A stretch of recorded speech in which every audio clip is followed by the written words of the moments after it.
Welcome to A Voice from the Hills. I'm James Warner, co-founder of Silicon Hills Wealth Management here in Austin, Texas. On today's podcast, we welcome back Dr. Russel James.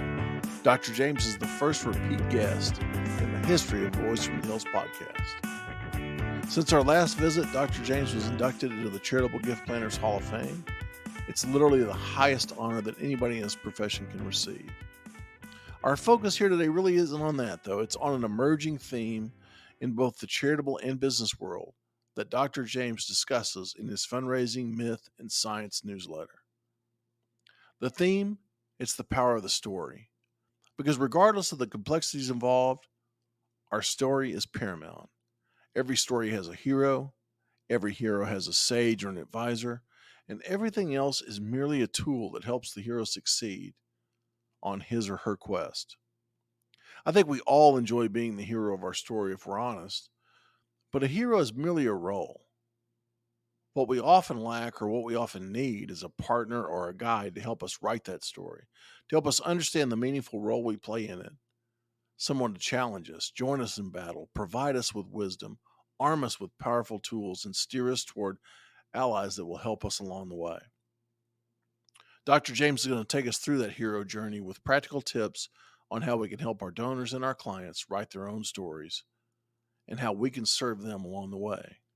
So please join me in welcoming back for a second trip to our podcast, Dr. Russel James. James Warner is the founding partner of Silicon Hills Wealth Management and the host of A Voice from the Hills podcast. All opinions expressed by James, his co-host, and his guest are solely their own opinions and do not reflect the opinion of Silicon Hills Wealth Management. This podcast is for informational purposes only and should not be relied upon as a basis for investment decisions. Clients of Silicon Hills Wealth Management may maintain positions in securities discussed in this podcast. Good afternoon, Dr. James, and thank you again for joining us. You're our first two-time visitor to the podcast. Well, I'm excited to hear that. Thanks so much for having me. I appreciate it. Yeah, the reason I wanted to have you, I wanted to dive right into your recent work by talking about, you refer to it as the one big thing, I guess, kind of the City Slickers reference, but and it's the importance of the story. Why is story so important? Yeah, well, one of the things that we see from lots of different disciplines is just how powerful story is. So, excuse me, we see it from neuroimaging. People understand, and more parts of the brain are activated when we put things into story. We see it just in terms of how much people retain, and more than that, we see it in terms of what compels people to act. So really, that first idea as can we convert this sort of raw information or excuse me, data into a story. And then beyond that is what kind of story are we telling? And obviously, I like to talk a lot about the universal hero story, also called the monomyth. And then, as a self-described numbers guy, I mean, your original plan wasn't to focus on story, right? What changed? Yeah, well, so, the reality is I have spent a lot of years trying to understand how do we encourage generosity. And again, my PhD is in consumer economics, and I'm also a tax lawyer. So I start out with analyzing large data sets. But as I went through that process, one of the things that kept coming up again and again was the power of story. And believe it or not, it even came up when we were doing neuroimaging. So this is going to sound weird, but here at the Texas Tech Neuroimaging Institute, we actually put people in brain scanners and had them do their estate planning. We wanted to learn a bit about what causes them to choose to put a charity into their estate plan. And it turns out that as compared when they're just maybe thinking about volunteering or making a small gift, when they're thinking about their estate plan and putting that charity in, they actually engage in what's called visualized autobiography. These are the regions of the brain that activate when people are mentally traveling back in time, taking an outside perspective on themselves.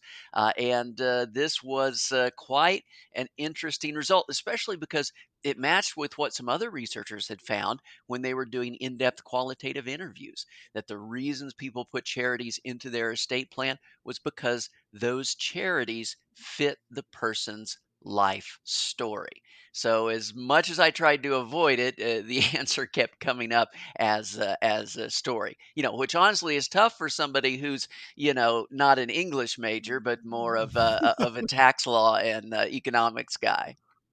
Well, and we can be tempted to think that the best story wins. I mean, looking at some of your recent work, uh, I think that kind of, if you look at it that way, it might undermine the concept of experience, and math matters and structure matters, but there is Yeah, a failsafe. In reading your work, it's the rational error detection that we have in our brains, right? We don't just fall for the best story. The best story also has to make sense. How do you incorporate that into the decision making of the people that you're working with as an advisor? right, exactly. So there's two different parts.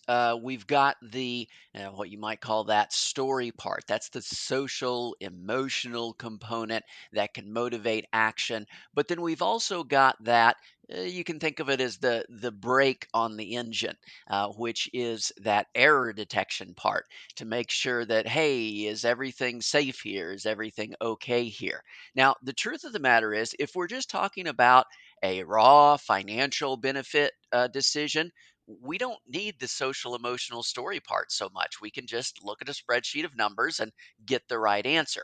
But if we're moving beyond that and we're looking at the client's values goals, their quality of life goals, the sort of social emotional type of goals, that's when we see that story is so much more important. And if we then have that story that connects in with the client's values and goals, we want to use that story to get the client interested and compelled.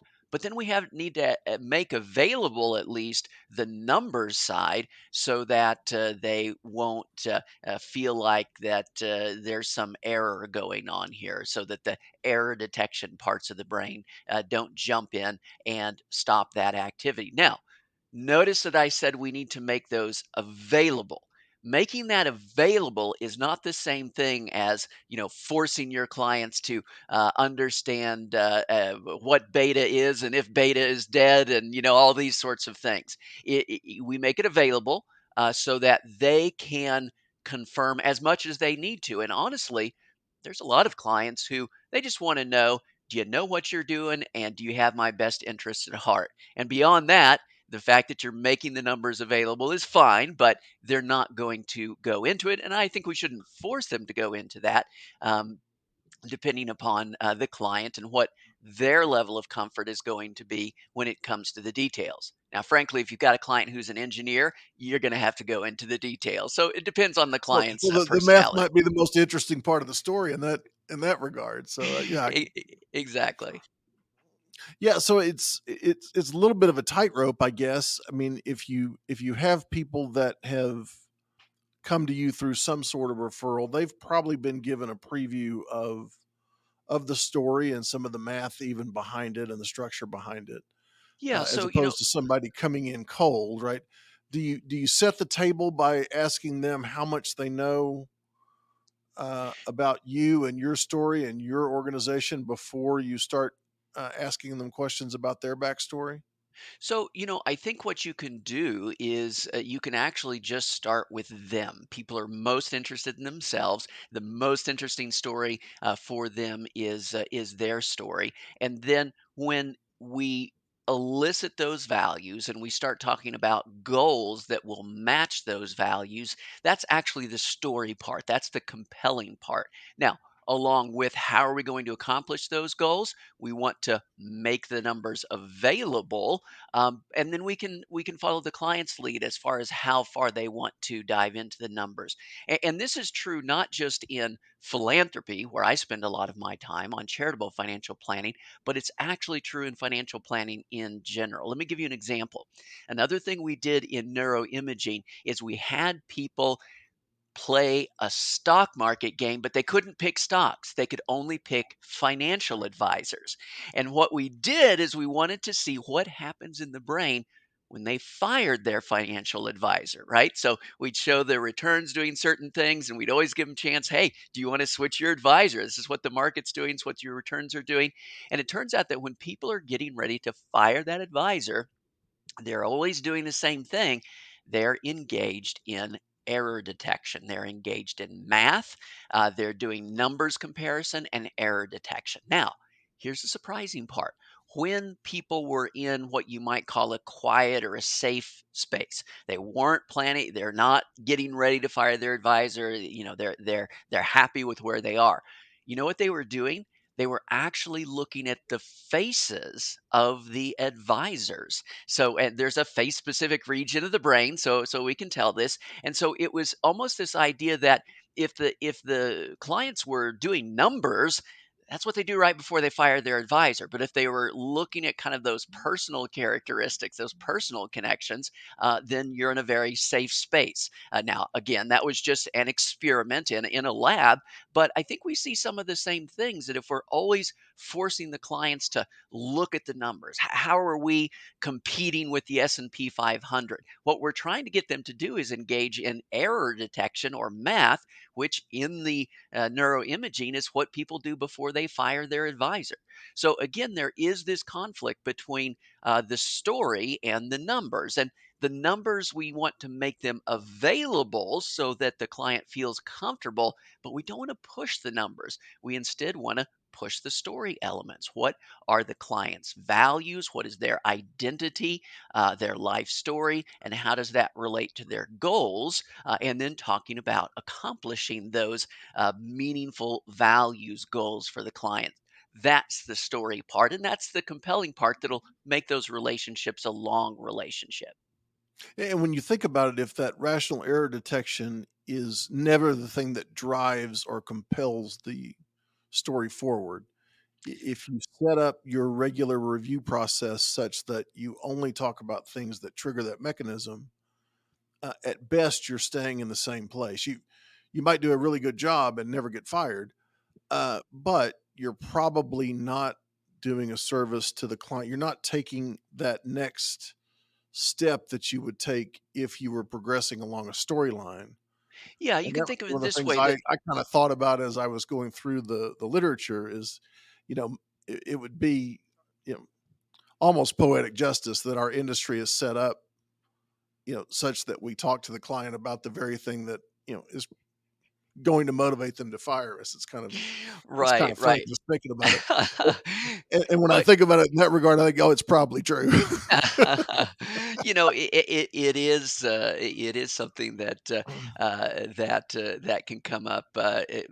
Dina Katz, professor who used to office right next to me, she talked about how at one point in their practice they actually stopped sending clients the comparison between their returns and the S&P 500, and they thought they'd get lots of phone calls, and they didn't. People, were fine with that. And again, it was this idea that we don't want to always be focused on the numbers because I don't care how good your strategy is, you're not going to beat some index like every single month or every single quarter. There's always going to be down times when the math says you're messing up as an advisor, right? And so if we focus on those story elements where the client is with us because we understand their life story, we understand their values, we understand where they're trying to get to, and we are helping them to get to that. That's going to be a much more long term relationship rather than if we're always doing number comparisons, because then that sets us up for the failure. Sometimes I like to describe it this way: the story is the engine in the car, and the numbers or the math, that's the brake on the car. We need to do enough of the math to make sure the foot's off the brake. But if we don't start the engine, taking your foot off the brake doesn't do anything. You're still just going to be sitting there. The client's got to have that story motivation for their goals and what you're doing and how that helps them to accomplish their meaningful goals that connect in with their values. And let's talk about that client journey. I mean, you refer to it in your recent work as kind of a hero's journey. Sure. Where you start with that original identity. There's a challenge, there's victory, and then there's an enhanced identity at the end of the day if everything goes according to plan. Kind of walk us through what that looks like in your mind and just in practice in a real life conference room. Sure. So when I use those three words, identity, challenge, victory, and these all connect in this loop, I'm trying to do the most extreme, simplified version of the hero's journey. Now, the hero's journey is this universal story we see across cultures. And the idea is we begin with the client's identity. Now, when I use that word, I'm referencing their values, their people, and their life story. So those values, those people, and that life story, that's what connects in with the challenge. In other words, what action do we want the client to take? In a philanthropic context, that's going to be a philanthropic investment, right? So the idea is we want the client to do an action, but we don't just start out by saying, do this action. Do this action because I told you so. Do this action because here's the spreadsheet.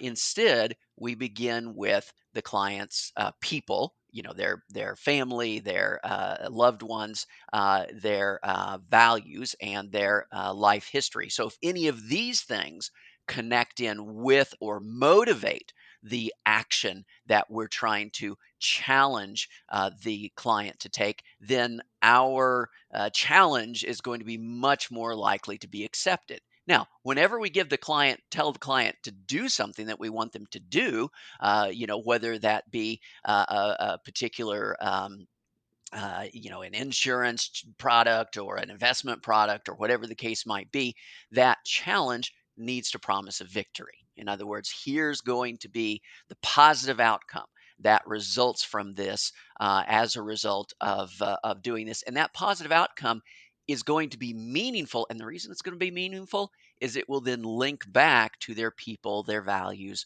or their life story. So let's take something as sort of mundane and technical as estate planning, right? If we simply say you need to do estate planning, everybody needs to do estate planning. Here's a spreadsheet that says do estate planning, hard to compel action. But if we instead start with, the client's people, their values, this is important because, maybe you don't just want to leave a big sack of cash. Maybe you want to leave some instructions with that money, might be helpful for them because otherwise that money might be spent in a way that doesn't fit with your values. And those values will come from the donor's life story. So when we challenge them to take the action, go through the estate planning process, we're doing that because this will advance their people, their values, their life story. It fits. And it comes with the promise of a victory. And that victory is that their estate, their wealth, will live on after them in a way that reflects their identity. It will help their people, but it will help their people according to their values. So it connects back in with their identity, and it gives them a bit of an enhanced identity in the sense that now that they've done this detailed plan, it's like they will continue to be there for their loved ones.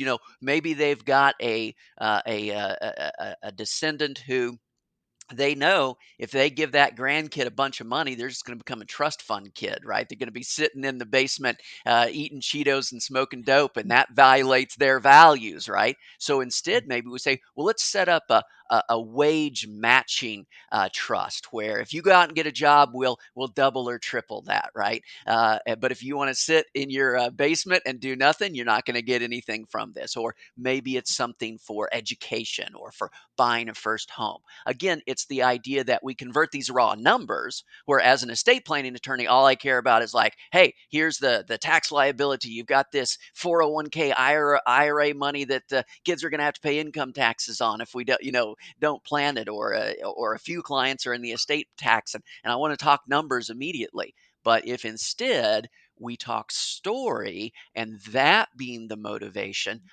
that can get a client much more committed to the process, and ultimately much happier with the result because they see how this has resulted in a victory where they have been able to accomplish something that's meaningful to them. And we can talk the same thing for other, maybe we're talking life insurance, right? It's the idea of we want to provide for our families because that matches the values if that we want to accomplish, or annuities, or whatever the product might be. We can put that in terms of the donors, excuse me, in terms of the client's journey and what they want to accomplish, that not only fits in with their people, their values, and their life story, but actually advances that and enhances their identity, their people, their values, or their life story.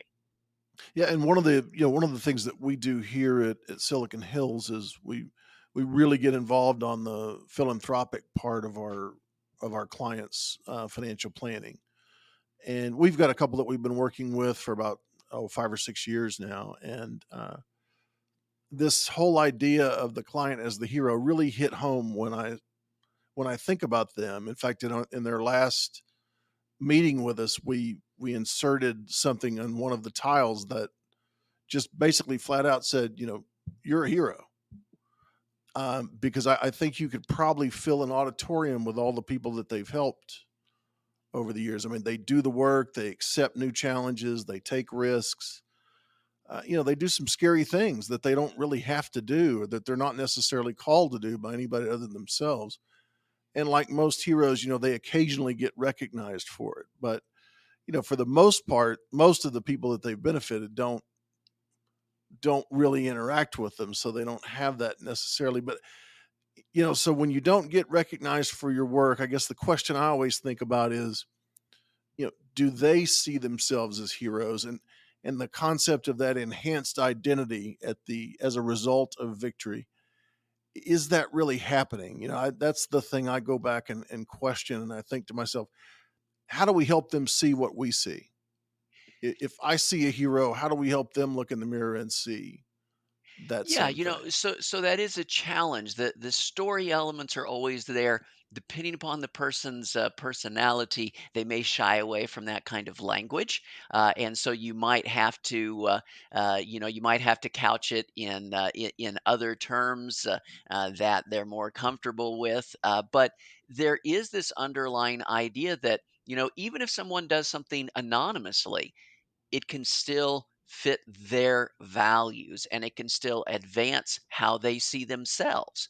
And so it can be a heroic journey. Now, typically with a heroic journey, we expect that there's going to be not only a victory, but a resolution where the hero's victory is confirmed and their enhanced identity is confirmed, whether that be, the ending of the original Star Wars where they get medals, or some other form that there is some public recognition of that.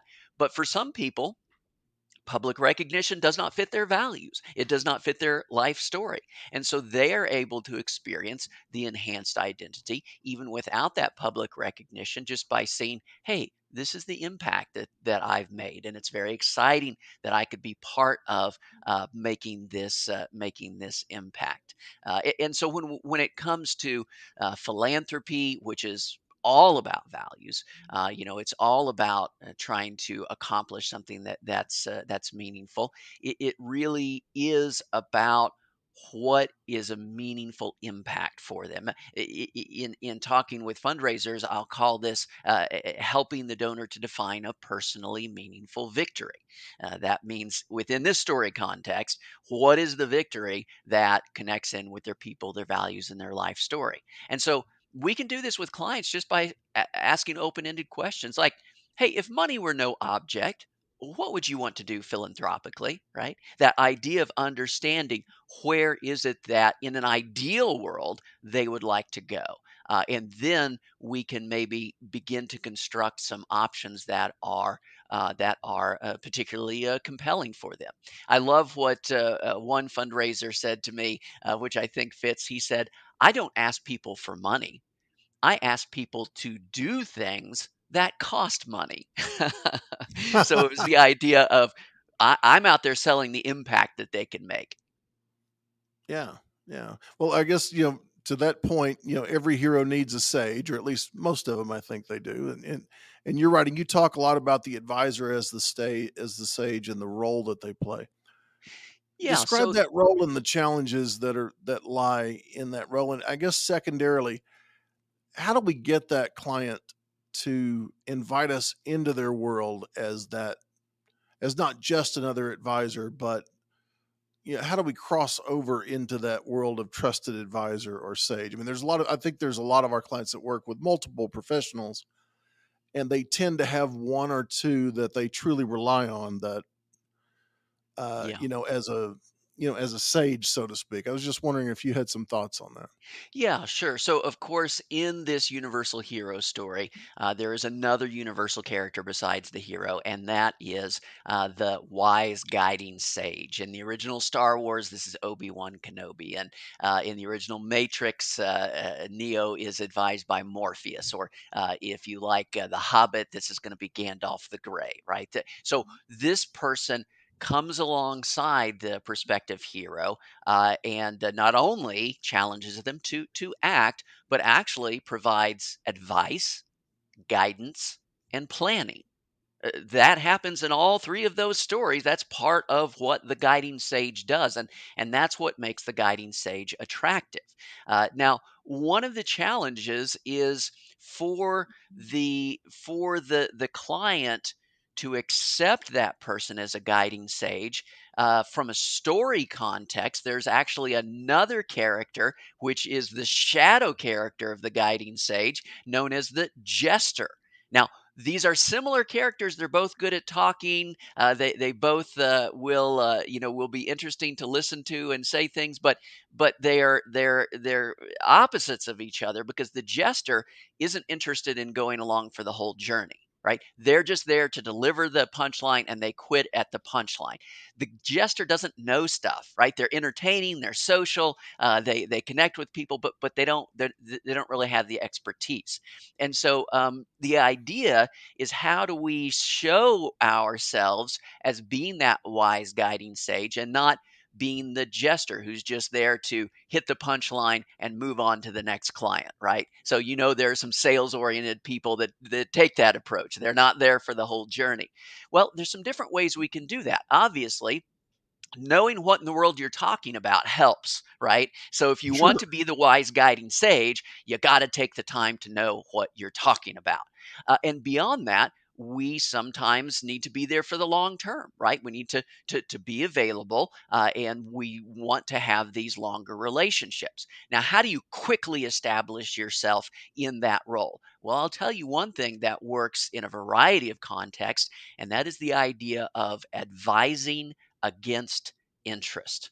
This is the idea where you're going to have a circumstance where you're going to tell the client to do something that they know is financially harmful for you, or at least not financially beneficial to you, right? The idea of, well, you could do this. A lot of people like this. And yes, I would, it would be a lot more fees for me or a commission for me or, whatever the case may be. But I think you probably would be better off doing this other thing. And there's no commission for me and no fees if you do that, but I think that's going to be better for you. Whenever we start getting into that habit of advising against interest, it changes the relationship dramatically because all of a sudden it's like, wait a second, that's not how a salesperson acts. What is this person doing?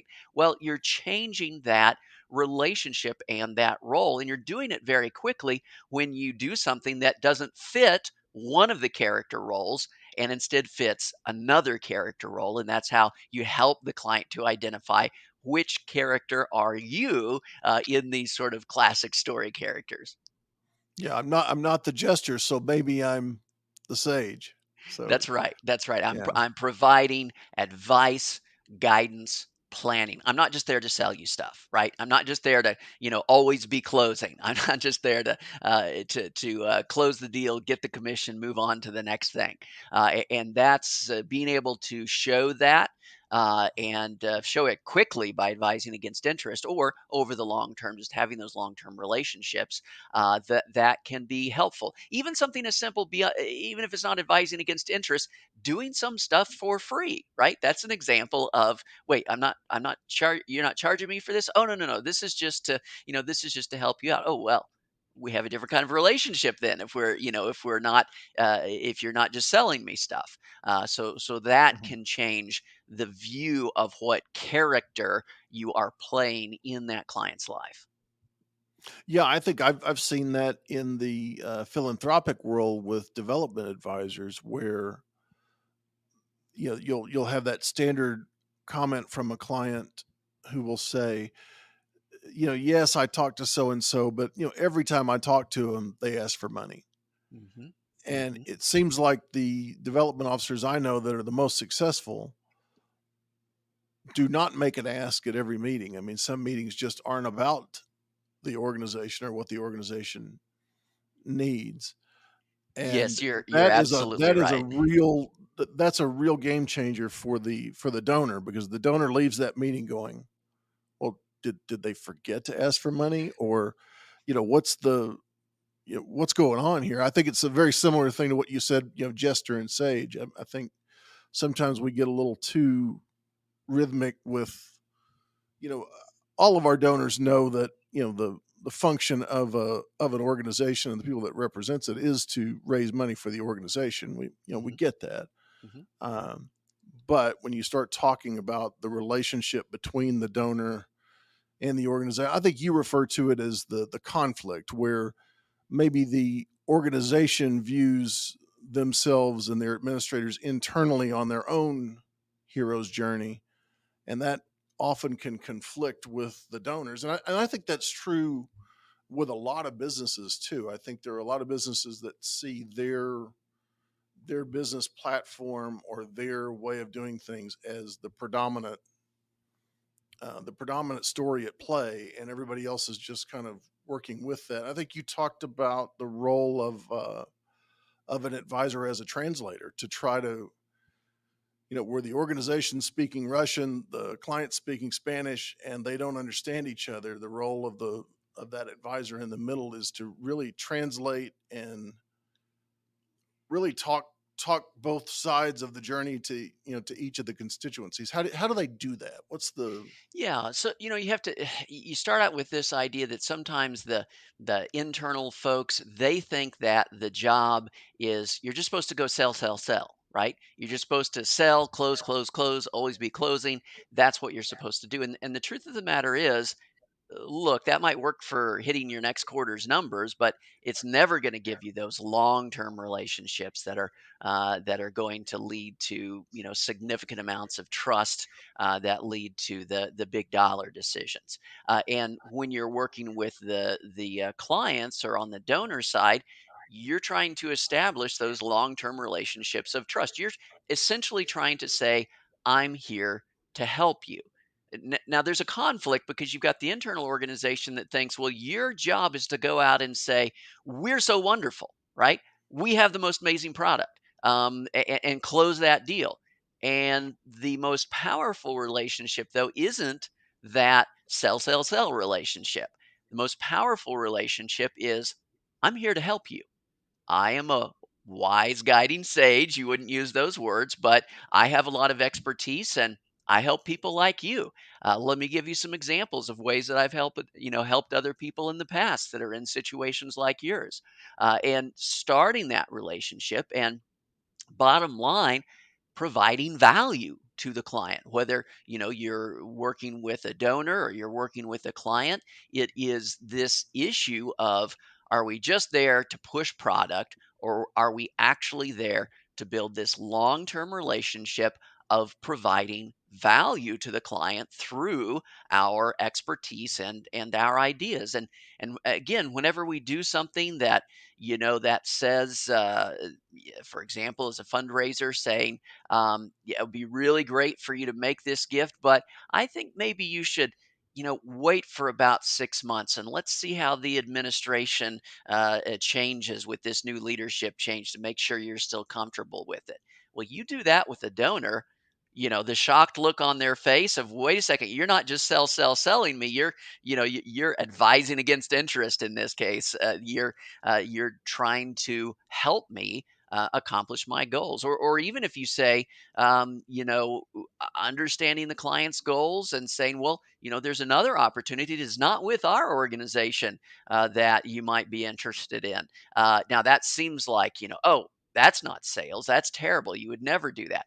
Well, actually, it's not terrible, because for the long term, the client is going to, or the donor is going to become more comfortable in having these more open conversations if you're seen not as just somebody who's always be closing, but you're somebody who's there as an expert to give advice and to help out, whenever possible. That may or may not involve something related to your organization, but that's not the critical thing. The critical thing is you're there to provide that advice, that guidance, that planning for their broader questions, rather than just having this one product you just want to sell, sell, sell.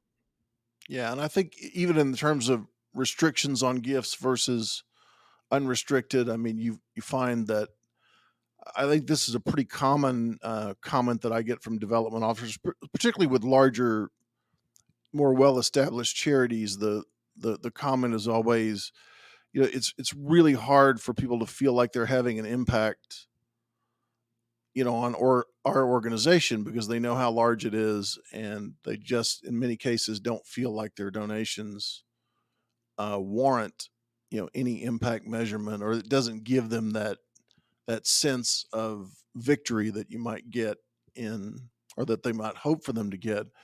And I know several of the people that we work with use the restrictions on the gifts as a way to compartmentalize what they're doing and create a smaller subset within a smaller pond within a bigger sea.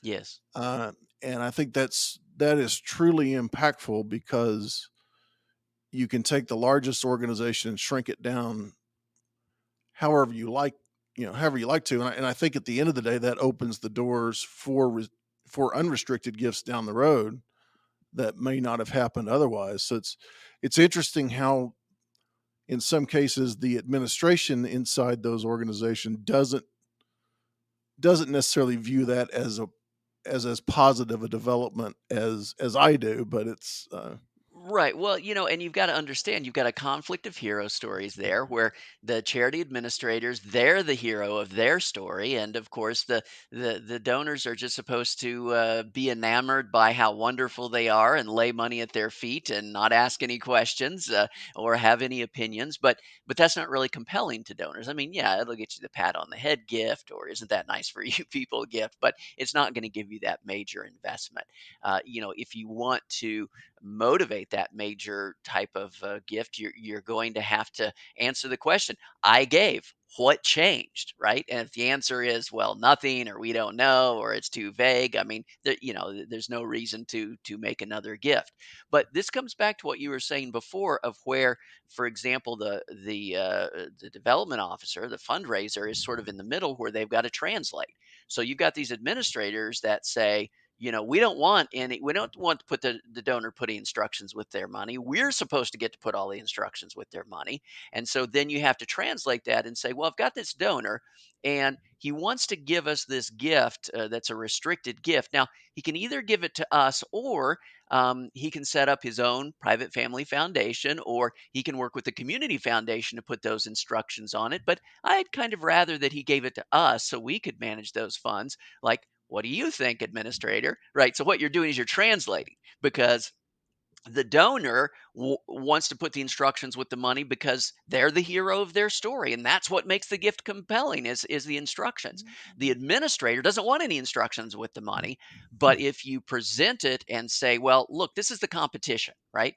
Our competition is the private family foundation, it's the community foundation. The donor can accomplish this with these other things, but I'd rather he send the money to us. And that reframes it. So now you're translating that language for the insider of the charity to say, oh yeah, well in that case, and honestly, this is something a lot of charities don't realize. They think that they're in conflict with the donor. over who's going to control the money. That's not the case at all. That's not Uh, it. Yeah. they are in competition with the other ways that the donor can choose to put instructions with money. And believe it or not, when we look at national data and, for example, in charitable estate planning, for states that are $5 million and above, Hmm. 78% of the dollars that go to charity go to private family foundations. So public charities are only getting 22% of those dollars. And so the Wow. idea that they are coming out with this message that says, "Oh, we don't want donors to put instructions with their money," right? But it's the instructions that make the gift compelling. I mean, you want to talk about a crazy level of gift restrictions. Private foundation is pages and pages and pages of instructions that are going to control that gift for all eternity, right? For generations. Those are massive gift instructions, and they generate massive gifts. So again, it's this idea of translating for the insider that you're not in a competition with your donor over who's going to put their instructions with the money. You're in competition with community foundation, private family foundation, or us as to who is going to control that donor money that comes with the donor's instructions. Yeah. This is not only the way we win the business, this may be the only way we win the business. Yeah. Yeah, and So and the it's, yeah, reality is, if you don't go that way, what you'll win small, because small. big gifts come with those instructions. They've got to be compelling for the donor's life story. All right. Well, let's have some fun. I reached out to some people who operate in your world, and I asked them to give me some questions to throw your way. So I'm going to All give you a right, couple stump the scenarios. professor. That sounds fun. Yeah. So let's say I'm a new prospective donor. I've given pocket change gifts in the past, but my daughter just recently graduated from Texas Tech, which is true. You have limited background on my financials, done some prep work for the meeting, and we're about to meet for the first time. How do you apply your research to help start that process, and what do you hope to get out of that initial interaction? Sure. So going back to those three words that I mentioned at the beginning, connecting the identity to the challenge to the victory back to identity. We want to ask questions that do two things. The first thing we want to do is to ask questions that will connect the donor's identity to a potential challenge. That is, how is the donor connected to the organization, to philanthropy? What are their people, their values, their other connections? And then later, we want to actually help the donor to define a personally meaningful victory. What sort of gift would be compelling for them? And we generally start out blue sky. If money were no object, what would you do? But then we get some of the values of that. So we might start with the idea of trying to understand, and what I'm going to be trying to do is to elicit the connections of your people, your values, or your life story connections to philanthropy, to this cause, to this organization. So, for example, since I know we've got that family connection of your daughter having graduated from Texas Tech, hey, tell me about how you guys decided to come to Texas Tech, right? Going to learn a little bit about that, and what were the good parts of her experience along those ways, along those lines, right? And what about you? Were you part of this decision, or did she do that on her own? To sort of elicit what are some of those kinds of connections, and again, I'm trying to see what those connections might be, and then say, oh, by the way, so I work for the advancement staff. That's the fundraising folks. I'm not going to ask you for a gift, but do you ever make gifts to any kinds of organizations? Are you into philanthropic stuff? Now, if I find that out, and you tell me, say, for example, oh, I don't know, you give to a local animal shelter, I'm going to start having conversations with you about, We've just started a new veterinary school, and don't know if you'd heard about that. That's just started up in Amarillo, doing lots of interesting things with animals there. And in fact, we've got a Department of Animal Behavior here, and one of the projects they're doing is working with dogs and their training that helps them to. Okay, so you see where I'm going with this, right? What I am doing is I'm trying to elicit what is your philanthropic motivation, right? And so maybe I begin by, very broadly asking, where are you giving? Maybe you give to the American Cancer Society. All right. What I'm going to start talking about next is some of the cool things we're doing in cancer research at the Health Sciences Center at Texas Tech. Whatever it is, the idea is I want to have these conversations so that I can not only understand your connection to the organization, and to see if there's any connections that might connect, because I am, as the advisor, I'm always thinking of the potential challenge, right? What is the giving opportunity that is going to excite this person? And the way that I learn that is I try to elicit those people, those values, or those life story elements that connect you in with some potential things that we're doing or could be doing at our organization. So that's a bit of the process. Further down in the process, I might ask you about some blue sky victory ideas of if you could do anything to make a difference on campus. You know us, you know what's going on here. How would you improve Texas Tech for the better, right?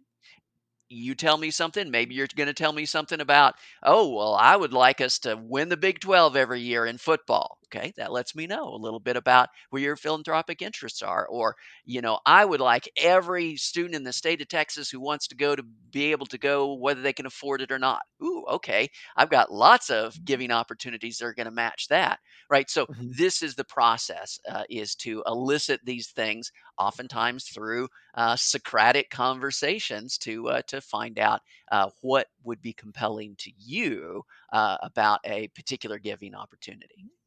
And I would say, so you're at the end of the day, and not to put words in your mouth, I mean, Yeah. what you really want to do is kind of open the door for me to the organization without really there being any specific monetary issues at play.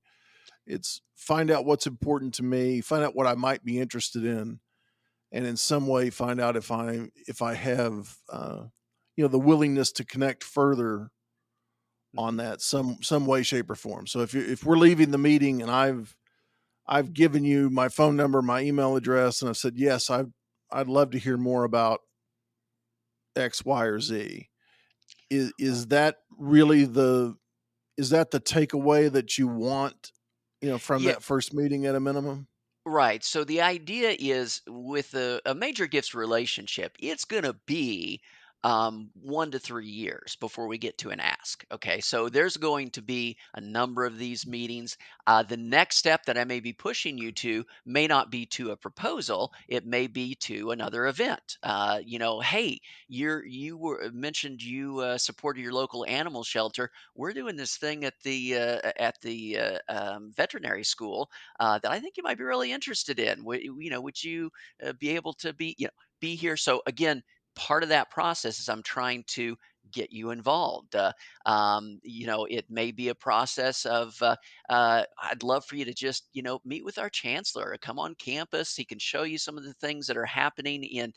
You mentioned you give the American Cancer Society. He can show you some of the things that we're doing that are really exciting here, related to nutrition and in cancer research, and just show you what's going on. Would you be willing to take a little walk around? Right. So notice that this is not. I'm not going to be closing any deals. Right. Not Right. this is not financial. This is trying to get you more connected, and ultimately, yes, we will get to the point where I will ask you about. We've been talking about. Uh, these goals that you have, and you've seen all the things that are happening here.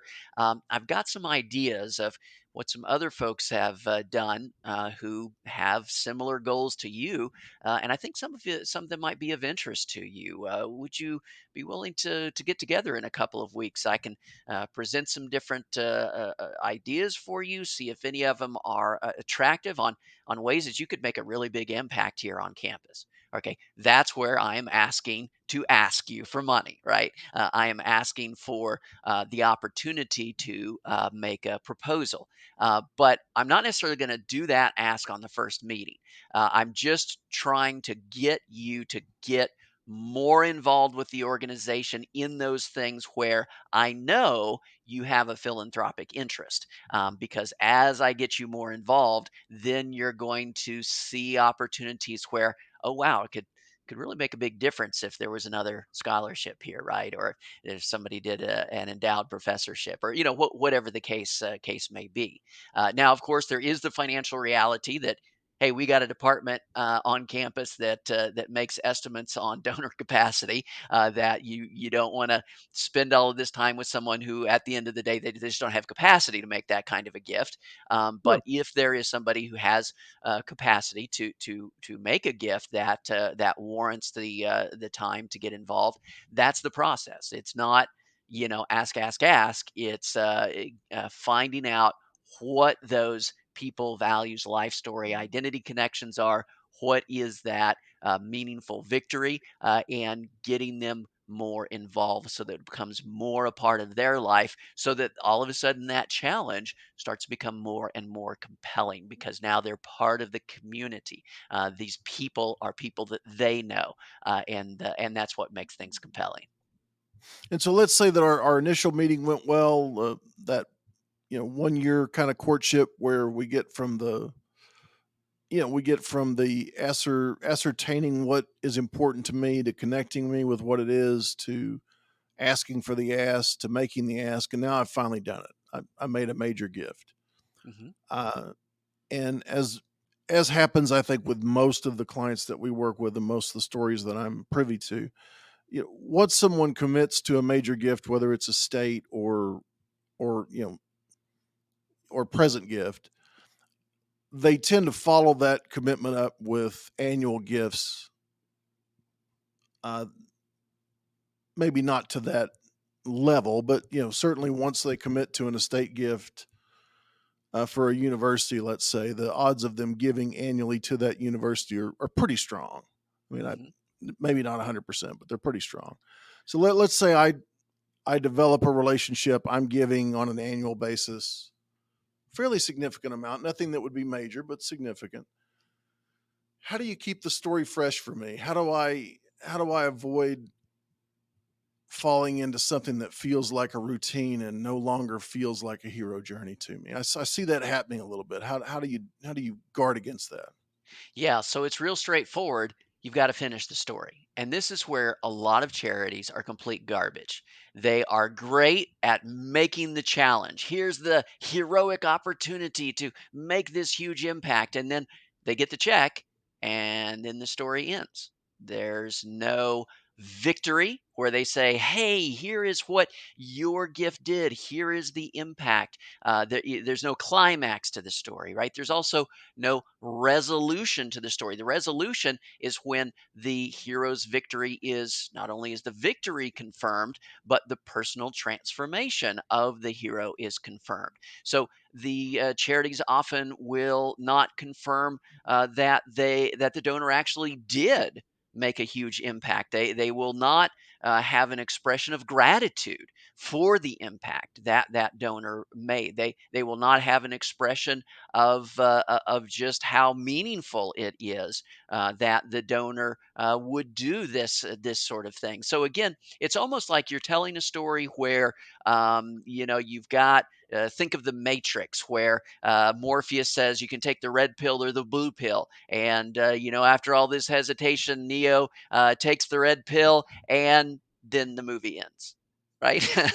There's no journey. There's no victory. There's he doesn't he doesn't develop into a different character. All of that. That's oftentimes how charities will tell the story, because from their perspective, this isn't a donor story. This is our story, and the donor's So just the there story to the story's over as soon as we got the check. as soon as we got the That's the check, victory. right? Yeah. Right, exactly. And so to keep it sort of fresh and exciting, it's actually to, bottom line, deliver value to the donor. Look, If you want a donor to make a repeat gift of the same size, make sure the donor experience was worth the gift, right? If the donor's experience was worth the gift, they're going to want to do it again.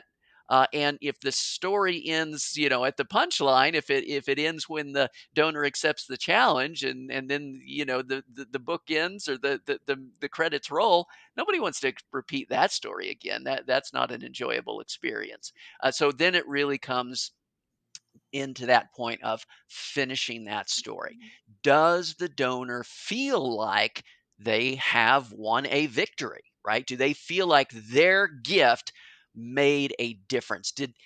Has that feeling been confirmed by reports of impact, by expressions of gratitude from those who have seen the impact, or maybe even those who have been impacted, depending on the scenario? Has it have they received a confirmation of, that people are recognizing what kind of a person they are, what their values are, because they have done this. So again, that really comes to finishing that story, delivering the value for the donor, because frankly, if you have a story like that, you're going to see the sequel, even if it's as garbage as the Matrix sequels were. You're still going to keep going back because that first experience was so great. It's so good. You gotta do it. So talking about that, I mean, that puts some onus on, the advisor that works directly with the client, whether it's a financial advisor representing a larger company or a development officer representing a charity. Let's talk about transition and turnover, because in the heroic stories, the sage hardly ever leaves the hero. They're Hmm. they're by their side forever. Hmm. In the real world, advisors change jobs, they retire, they go from one place to another.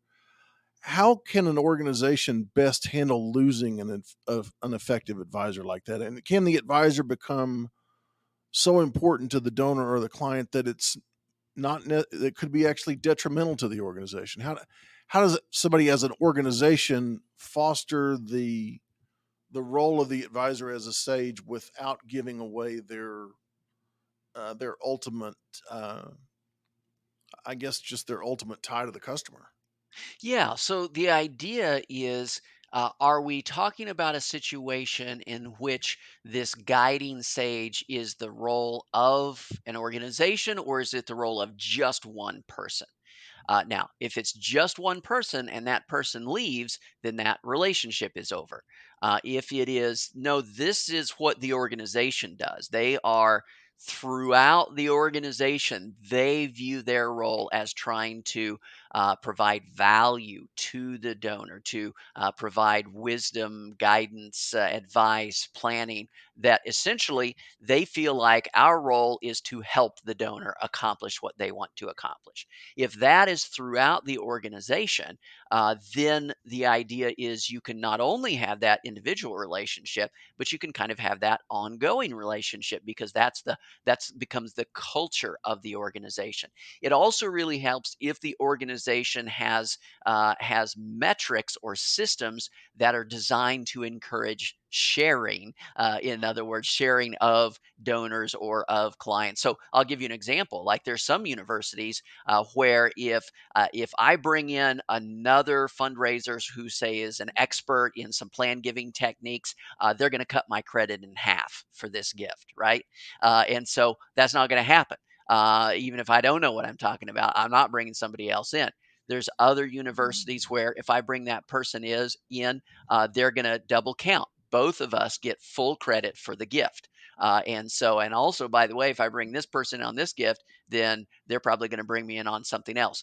That encourages the kinds of relationships which not only provide greater value to the client, because you're always open to bring in somebody else that can do a little bit more than you can in a particular area, but really helps to build that client's relation, or that donor's relationship with the organization. Say, no, this is what the whole organization does. So again, it comes to that, are your structures set up to encourage, sharing clients or sharing donors? Because if they aren't, that will have a consequence when that person leaves. And then, victory is kind of one of those things that's implied in the hero's journey. I mean, you're showing obviously the challenge, what victory looks like, and but we all have setbacks too. We all make gifts or make investments or make things that actually didn't or don't go according to plan. Hmm. And it's hard to have a long-term relationship without something like that happening at some point. So how do you acknowledge those setbacks, make them a part of the story without it really setting back the overall progress of the relationship?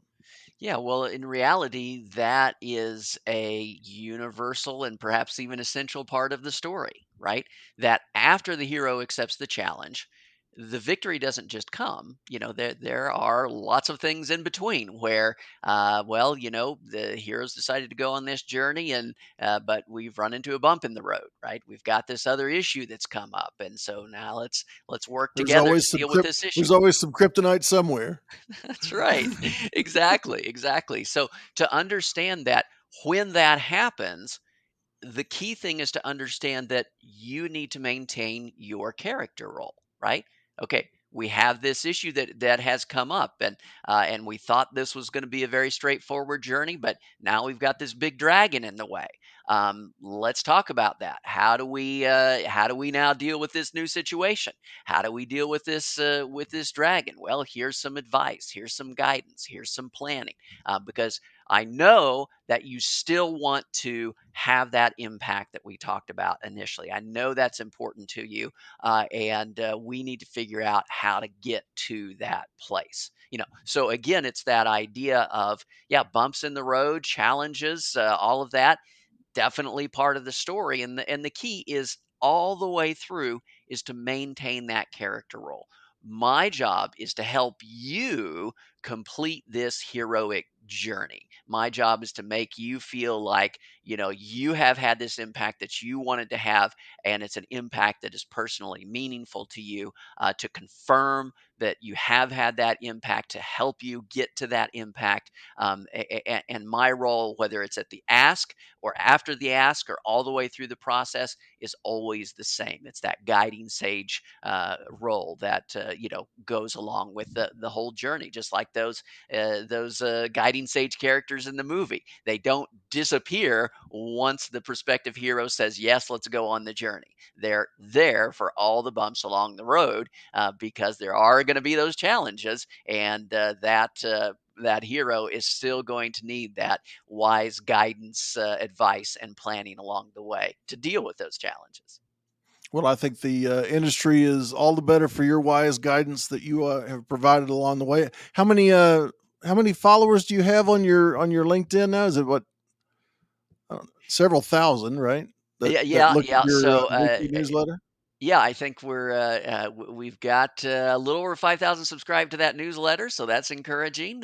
And hopefully, people will stay interested as we get deeper into the weeds of the hero's journey in a philanthropic context. And actually, after we end this series that is on the hero's journey, we're going to start a new one that's called the Socratic fundraiser, and it's going to be all about how do we ask questions to help the donor go through the steps of this journey.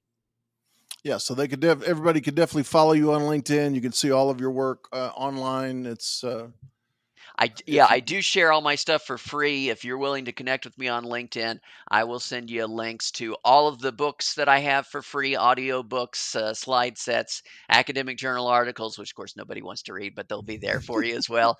Slide sets from presentations I've done. I share all my stuff for free if you just connect with me on LinkedIn. All right. Well, thank you so much for joining us. And I didn't get a chance to congratulate you on your induction into the Gift Planners Hall of Fame during Oh, our thank you. last visit. But congratulations. That's quite I an honor and appreciate well that. deserved. And we really appreciate you joining us. Yeah, happy to be here. Thanks again for the invitation. Thank you.